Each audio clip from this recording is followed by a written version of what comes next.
നീ ഇവിടെ നിൽക്കുമായിരുന്നോ? ഞാൻ അകത്തെല്ലാം നോക്കി.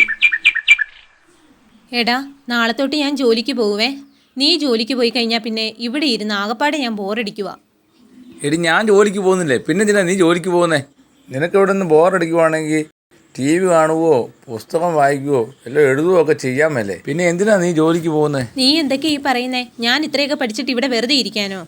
എൻ്റെ എല്ലാ കാര്യത്തിനും നിന്നെ ആശ്രയിക്കാൻ പറ്റുമോ? പൈസയ്ക്ക് വേണ്ടി നിന്റെ മുമ്പിൽ കെഞ്ചി നിൽക്കാനൊന്നും എന്നെ കിട്ടില്ല. എനിക്കത് ഇഷ്ടമല്ല. നീ എന്തിനാ കെഞ്ചുന്നേ? നിനക്ക് വേണ്ട പൈസയൊക്കെ ഞാൻ തരുന്നില്ലേ?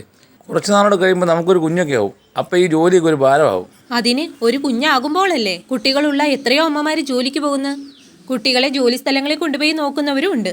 ഒരു കുഞ്ഞായി കഴിയുമ്പോൾ ആ കുഞ്ഞിനെ നോക്കാനുള്ള ഉത്തരവാദിത്തം എനിക്ക് മാത്രമല്ലല്ലോ. ആഹാ, നീ എന്നാ പറഞ്ഞേ? ഞാൻ എൻ്റെ ജോലി കളഞ്ഞിട്ട് ഇവിടെ ഇരിക്കണമെന്നോ? നിന്നോട് തർക്കിക്കാനൊന്നും ഞാനില്ല.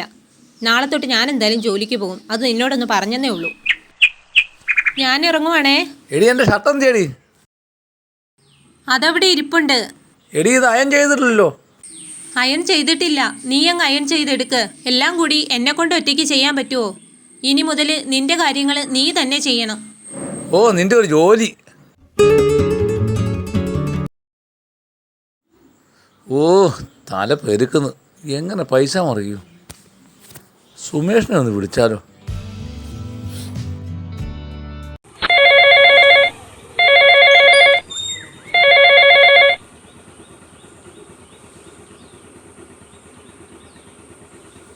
എടാ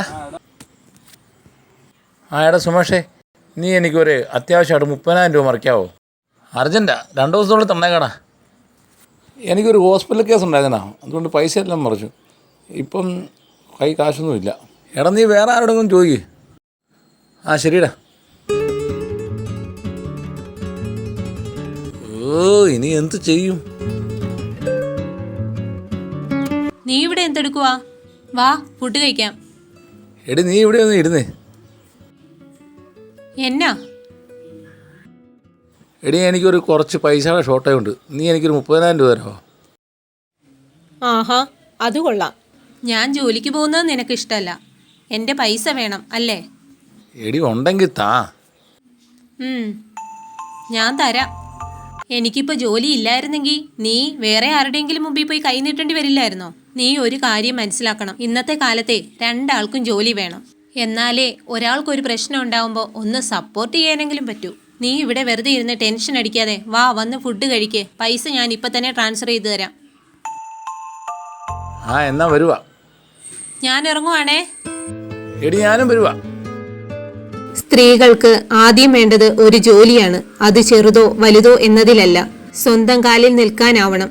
ഏത് പ്രതിസന്ധിയിലും തളരാതെ മുന്നേറാൻ അതുമാത്രം മതിയാവും. സ്ത്രീയെ അടിച്ചമർത്തി വീട്ടിൽ തളയ്ക്കുമ്പോഴല്ല, അവർ പുറത്തിറങ്ങി സമ്പാദിക്കുമ്പോഴാണ് ഒരു ഭർത്താവ് അവളെക്കുറിച്ച് ഓർത്ത് അഭിമാനിക്കേണ്ടത്.